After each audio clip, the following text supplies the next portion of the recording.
Bonjour à tous, j'espère que vous allez bien. Je suis ravie de vous retrouver avec une nouvelle vidéo, un format un peu plus long aujourd'hui où on réalise ensemble un petit tuto d'une aquarelle que j'ai réalisée pour Pâques et j'étais obligée de réaliser une création. Je savais pas trop quoi, comment et quand. J'étais pas très inspirée pour Pâques, donc j'ai décidé de partir sur un petit lapin, littéralement mon animal préféré, qui est dans un œuf qui vient de casser. Voilà, avec ses petites pattes qui sortent. Donc j'espère que cette aquarelle vous plaira. Vous pouvez tout à fait la réaliser et me taguer sur mes différents réseaux sociaux.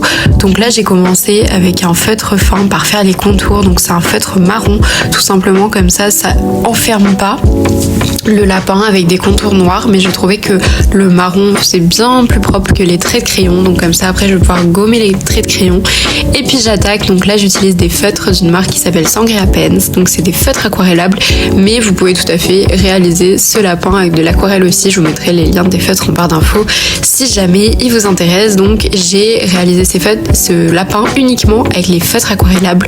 Donc vous voyez qu'il faut vraiment très peu de matériel parfois, surtout quand on veut débuter à l'aquarelle.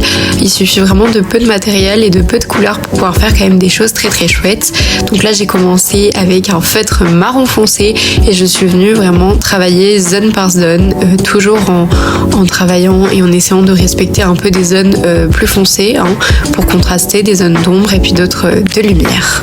Ensuite, je viens gommer les traits de mon croquis et puis je continue et j'ajoute petit à petit l'aquarelle et je la dilue aussi plus intensément à certains endroits et moins à d'autres. Donc j'avais pas de photos, j'ai regardé plusieurs photos de lapins, j'ai regardé aussi des décorations de Pâques, mais j'avais pas de photos précises d'images à reproduire du coup pour ce modèle, étant donné qu'il vient littéralement de mon imagination. Donc c'était un peu délicat, mais je suis allée étape par étape, zone par zone, et c'est vraiment ce que je vous conseille de faire, surtout si vous débutez et que vous avez envie d'explorer un peu des choses qui sont pas forcément réalistes ou pas forcément dont vous n'avez pas forcément modèle, une photo. Vraiment y aller par étapes, surtout que l'aquarelle c'est un médium qui permet vraiment de se lâcher et de tester plein de choses différentes. Donc voilà pour mon petit lapin. Alors ce que j'aime bien avec ces feutres, c'est que du coup je peux vraiment venir travailler avec eux un peu comme si j'allais dessiner ou faire un coloriage presque du lapin, et puis après avec de l'eau, d'ailleurs ils sont fournis, vous avez un pinceau réservoir aussi que là j'ai pas utilisé, mais avec de l'eau venir estomper, retravailler les couleurs. Donc là je vais venir faire exactement la même chose sur l'œuf. J'ai travaillé principalement avec deux teintes, donc c'est deux oranges qui sont différents. Il y en a un qui tire plus vers le jaune et l'autre qui est un peu plus vif. Donc je viens appliquer un peu grossièrement sur toute la surface de mon œuf des points de couleur, et ensuite avec un pinceau, et là les images vont parler d'elles-mêmes, et c'est exactement ce que je vous ai dit tout à l'heure par rapport aux taches de marron que j'arrive plus ou moins facilement à diluer. Là je trouve qu'avec ces feutres ça se dilue très très bien et ça permet du coup de bien retravailler par dessus. Donc du coup je vais venir faire exactement la même chose que ce que je suis en train de faire sur le visage, sur l'œuf du petit lapin.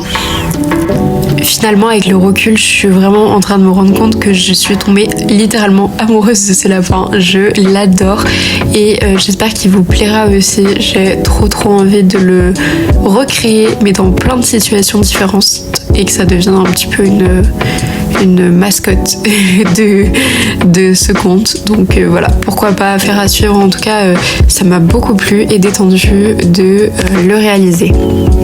Ce qui est très bien aussi quand on crée des animaux ou des illustrations un petit peu comme ça à l'aquarelle, c'est qu'on a vraiment l'effet de transparence qui se dégage et qui aide énormément, je trouve, au niveau aussi des pattes, au niveau du visage.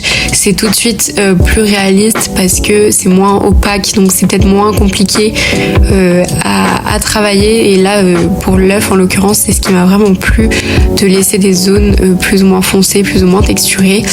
Voilà, et je crois que j'ai fait le tour de tout ce que je voulais vous dire pour cette aquarelle. Après je suis venue rajouter quelques fleurs, quelques brindilles derrière pour faire en sorte d'ajouter un peu plus d'ombre et de mettre en scène mon petit lapin dans son paysage, mais c'est complètement facultatif. Si jamais vous réalisez un petit lapin comme ça pour Pâques, n'hésitez pas à me l'envoyer. vraiment je regarde tout et j'essaie de répondre à tout le monde, donc ça me ferait ultra plaisir. Et moi je vous dis à très bientôt, normalement la semaine prochaine, avec une nouvelle vidéo, un nouveau tutoriel, pourquoi pas, affaire à suivre. À bientôt.